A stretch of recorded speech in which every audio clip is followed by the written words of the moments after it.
बिस्मिल्लाहिर्रहमानिर्रहीम, अस्सलाम वालेकुम। आज हम चने की दाल की कबूली तैयार करेंगे या चने की दाल का पुलाव भी कह सकते हैं आप इसको।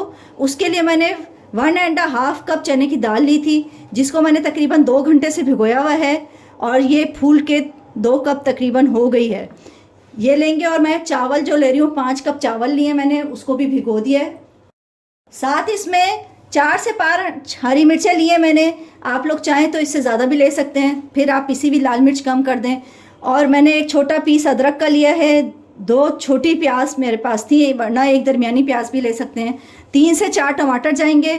कनौर क्यूब लिए मैंने 4 लिए हैं। 5 कप चावल है मेरे पास। 1 टेबल स्पून कुटा हुआ मसाला लिया है। 1 टीस्पून पिसा हुआ गरम मसाला है।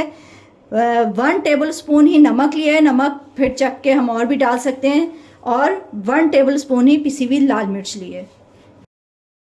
तेल लिया है मैंने तकरीबन 1/4 कप तेल लिया है। इसमें मैंने प्याज के स्लाइसिस करके डाल दिए हैं। इसको हमने बहुत ज़्यादा डार्क नहीं करना है, लाइट जो पिंक कलर आता है, बादामी कलर, उस तक हमने इसको भून लेना है।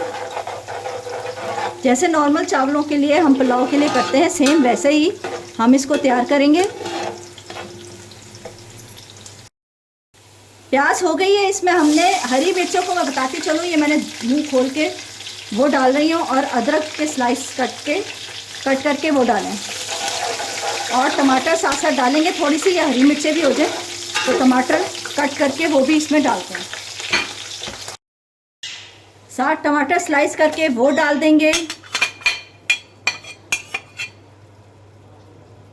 और ड्राई मसाले जात जो सारे रखे हुए हैं वो भी हम इसी में ऐड कर देंगे कनौर क्यूब के साथ।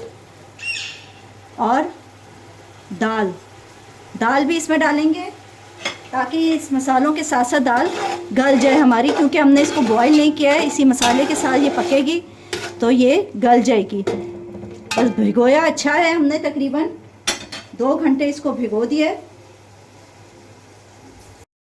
दाल और तकरीबन 1/2 कप पानी इसमें डाल के हम पकाएंगे। इसी में टमाटर नरम हो जाएंगे और ये दाल भी गल जाएगी। ये आधा कप पानी हमने दाल को ही समेट के इसमें डाला है।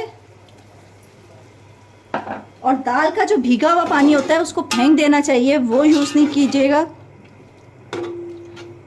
और अब हमने इसको बस ढक के इसको इतनी देर पकाना है कि ये दाल गल जाएगी, टमाटर भी गल जाएंगे, और फिर हम इसमें चावल ऐड करेंगे। जैसे ही दाल आधी पक जाएगी हमने चावलों को डाल देना है, क्योंकि चावलों के साथ भी पकनी है और दम पे भी आएगी। तो हमने ये चावल डाल के फिर इसको पानी चेक करना है, जो इतना पानी आपके चावल लेते हैं वो पानी डालें। और हमने पानी जब दाल में डाला था तो और 1 गिलास और भर के हमने उसमें बाद में डाला, क्योंकि दाल हमारी ज़्यादा गली नहीं थी। तकरीबन इतनी गलानी है कि उसका 1 दाना बस रह जाए, बाकी दाल हमारी गली भी हो। अब चावल डाल के हम इसमें पानी ऐड करेंगे, और दाल भी आपको साथ साथ मैं दिखाती चलूँ कि कितनी हमने गलाई है। ये देखें, इसमें हल्का सा सेंटर में बस 1 दाना है, ये देखें सेंटर में 1 दाना है, बाकी दाल गल चुकी है पूरी। अब हमने इसमें पानी ऐड करना है। चावलों में देखें हमने पानी ऐड कर दिया है। आप लोगों को पहले भी चावलों का बता चुकी हूँ, 1.5 पौवा होता है, या पानी जितने आपने चावल लिए होते हैं उससे डबल पानी डलता है चावलों में। हमने पौवे के हिसाब से 1.5 पौवा पानी का डाल दिया है। इसको हमने अब पकने के लिए रखना है और फिर दम पे रखेंगे। ये देखें, जब इतना पानी रह जाता है थोड़ा, तो अब हमने बस चावलों को दम पे रखना है 10 मिनट के लिए, और फिर चावल हमारे रेडी हो जाएंगे। बस लास्ट में हमने डिश आउट किया और इसमें थोड़ी सी ब्राउन प्याज और पुदीने के पत्ते डाले हैं। पुदीने के पत्ते बहुत अच्छे लगते हैं, अगर आप लोगों को पसंद हो तो पकते हुए भी थोड़े से डाल दें तो खुशबू बड़ी अच्छी आती है। और यहाँ हमारे यहाँ गेस्ट आई हुई हैं, इशाल, छोटी गुड़िया हमारी, और वो आपको टेस्ट करके बताएंगी कि ये कैसे बने हैं। इशाल हमें टेस्ट करके बताएंगी कैसा बना है। यम्मी, वाह। उम्मीद है आप लोगों को मेरी ये रेसिपी पसंद आएगी। मेरे चैनल को लाइक कीजिए, सब्सक्राइब करें, दुआओं में ज़रूर याद रखिएगा। अल्लाह हाफ़िज़।